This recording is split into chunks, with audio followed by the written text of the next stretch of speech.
If you're struggling with your irons or driver, maybe it might be the consistency of strike, accuracy, distance off the tee, you're struggling with that slice or hook. Have you ever wondered what the right arm is doing through the impact zone in your golf swing? Super important. And actually focusing on your right arm is actually really simple and can make such a huge difference to the overall golf shot, seeing them go much further, but especially improving the strike and the accuracy. So we'll start off with the driver for now, and then we'll move on to the irons later on. So what a lot of players are often doing is, if you're struggling with that strike or distance, especially with the driver, it's usually because your right arm is having the tendency to straighten up way too early in the downswing, so way before impact. This can cause that over the top move if we really encourage our trail arm, the right arm, to come very extended like this here, with no rotation whatsoever, and cause you to get into this very sort of weak position here. And we're almost having to jump up on it to try and counteract this effect and make solid contact with the golf ball, which causes you to lose distance, control, and with your irons it really affects the level of compression you can get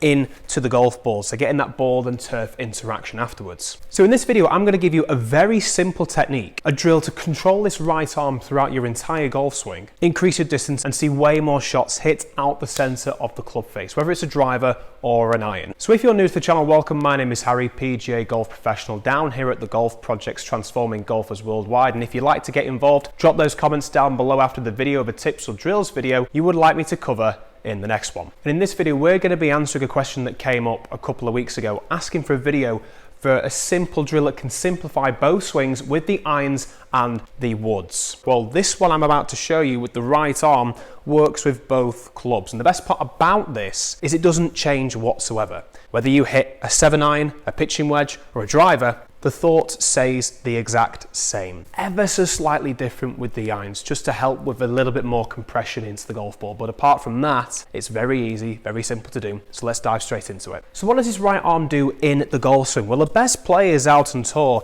they'll always set the right arm in this position here, almost as if like I was to throw this golf ball. So I'll take this now in my right hand. As we're swinging down into the golf ball, you'll notice a lot of flexion in this right arm. The right arm's very bent, almost with my right hand like this here, rotating through the shot, really trying to throw this golf ball to their intended target. And this really helps with that distance, but also that compression and the strike. And the majority of golfers don't do this. So as opposed to getting into this position here on the downswing, where they're setting the arm in this position here, the right arm, you tend to see a lot of golfers, they'll get to the top, then they'll almost get this casting motion and extend that right arm way too early in the golf swing, which encourages two outcomes. The main one being that duff shot, but then obviously because we've got a driver in the hands rather than the irons, the main tendency, like I mentioned earlier, is to jump upwards to try and stop ourselves from hitting the ground first, hitting too far up on the golf ball. Especially with irons, you can imagine that's not going to be the best results for you. Hitting up on an iron shot isn't going to work. So we're going to start off with the setup, work into the backswing, and then finally work into the downswing. So in setup, when you grip the club, a lot of golfers have the tendency, they'll bring this right arm and they'll bring their forearm, their entire forearm,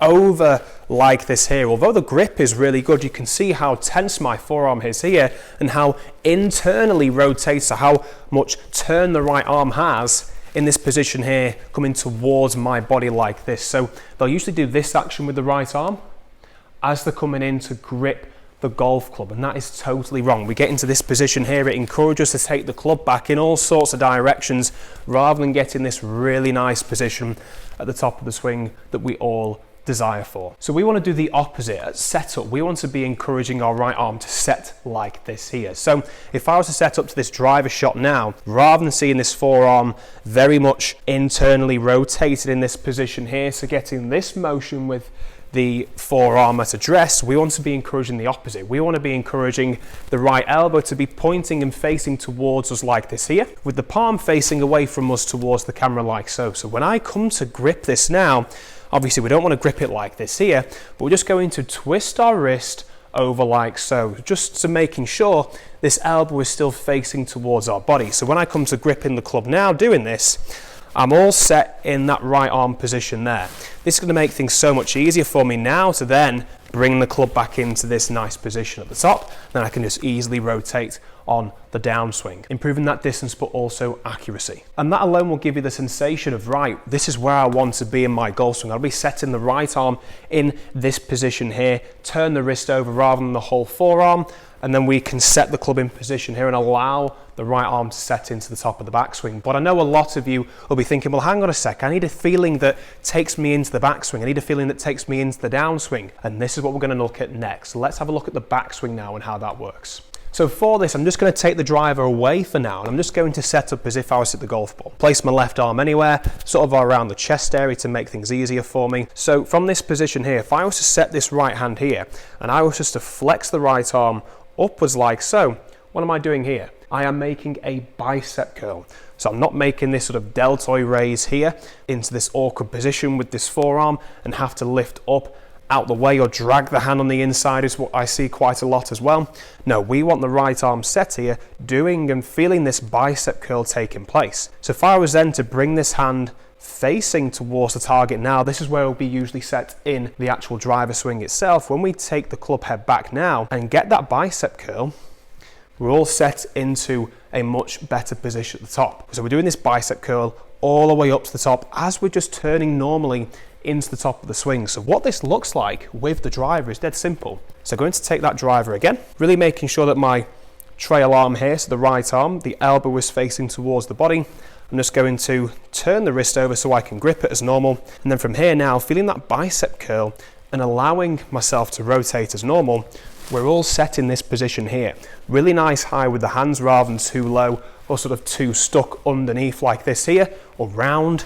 We're setting the club and then we're really allowing that bicep curl to take place. And look, this is just my backswing. Simple as that. So now we've set ourselves in the perfect position at the top of the backswing. What do we need to be doing in the downswing? So we've got this bicep curl working in our favor now, rather than getting that internal rotation in the forearm.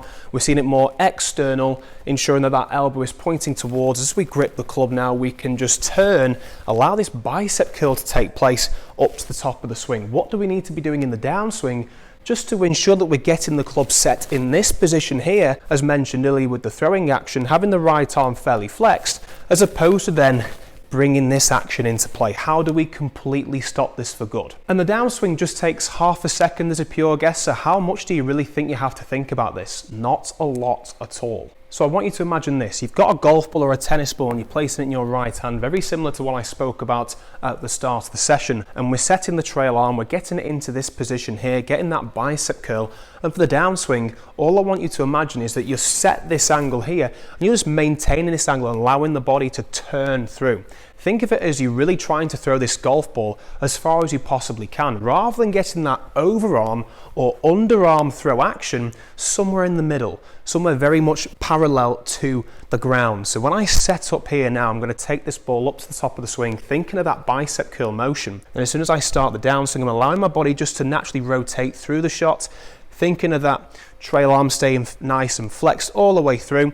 And as soon as we come to allowing this ball to release, we're extending right the way through. And if we just get that on slow motion record just here now, you'll notice that I'm able to hold this position all the way up until just after a point after impact. And that's going to allow again that compression to take place, more power into the golf shot, improving that strike and seeing way more accuracy and more distance. So taking the driver now, you're setting the arm in a position more externally rotated, getting that elbow facing towards the body. We're setting that right arm in position at the top with feeling that bicep curl taking place all the way to the top. And as we start to rotate through the shot, we're thinking we're throwing that golf ball. So we're turning, keeping this angle, and then we're releasing on the way through. And you can see there, that was just me naturally turning through the shot. And the word turn is very, very simple for this, because once you set into the top of the swing, it's going to be very easy for you to then transition on this same plane, as long as you're feeling like you're holding this angle for as long as you can, rather than allowing this angle to come down like this here. And see that right arm extending. You can see as soon as I feel this motion, I don't rotate. But if I start to think, right, get that chest through to target, get my belt buckle working towards the net here, it's going to make things so much easier to keep that right arm in the position where we want. And we're allowing those arms and hands to throw the golf ball on the way through. Right, so let's have a look at this in action. I'm on the first hole down at Marco Simone Golf Club, where the Ryder Cup was held about a month ago. right off the back of the tees. Let's see if I can hit the first one down the fairway.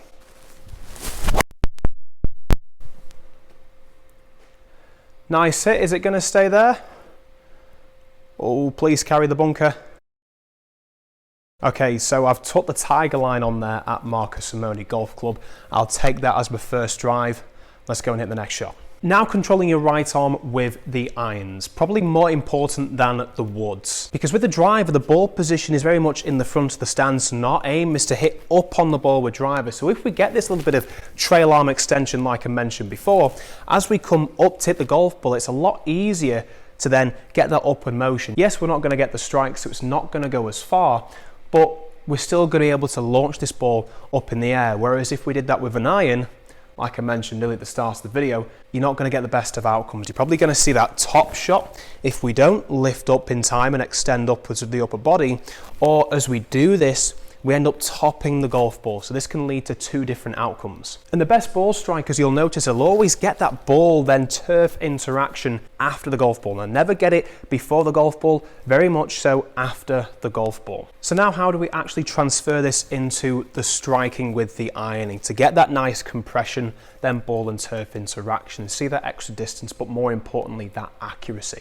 Well, it's very, very similar. I'm going to set that right arm in position here, allow my right wrist to rotate and then grip the club like so. Still feeling this bicep curl on the way back with the right arm as I turn into the top of the backswing here. And on the way through, I'm still thinking of that throwing action coming in to the golf ball. And the problem a lot of golfers have when they go ahead and try this, I've had this with some of my students online and in person, is that they'll really focus on this angle a lot more with the irons to think they're going to get that compression. But you can see here from this camera, as soon as I do this and I really try and turn out the way, I'm leaving that club face wide open.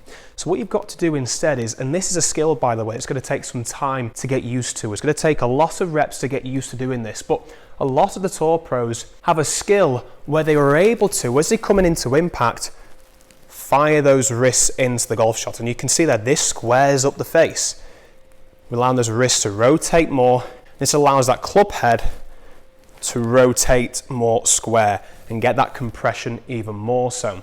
Whereas a lot of us will get to here, we'll start to turn and we'll leave it almost in this angle. So we're leaving the face way open, but also giving ourselves that possible chance of hitting the hosel rocket. So again, this is a skill that you're going to have to learn, but you're going to get to here. You're going to allow the right palm just to rotate towards the target, and you should be able to feel it in your wrist. So like we did at setup, we've got the right palm in position here. We've got it set there as we're making the swing. Then the feeling is we're trying to twist that right wrist more over to allow that club face to come back more square, rather than getting this right arm, the forearm, to take place like so, because you can see it totally closes down the club face, but it also increases the length of the swing, which is going to cause those fat shots instead. So setting up in position, trail arm in position, set ready to go, bicep curl to the top. We're really trying to throw. We're just allowing that palm to really compress into the golf ball and get that club head pointing more towards the target. So let's see this in action again. I've got 8 iron here, 146 yards as my second shot, 22 feet uphill. Let's see if I can put it close.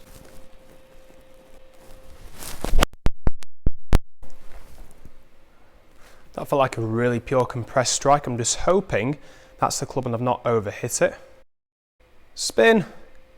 Okay, so I've landed it right over the pin. Very good strike with that one. I could really feel that compression and getting that wrist to work more towards the golf ball, really ensuring that that face returns square at impact rather than encouraging that right arm to do this motion. So I hope you enjoyed the video. Give it a thumbs up if so, and why not share this to a friend. But do me a favor, make sure you go ahead and check this video out here for a great tip, a great drill you can do to help you improve your ball striking with every single wood in the bag. Except driver, we're thinking about hybrids and 3 woods here. Thanks for watching, stay tuned, lots more to come. We'll see you next time.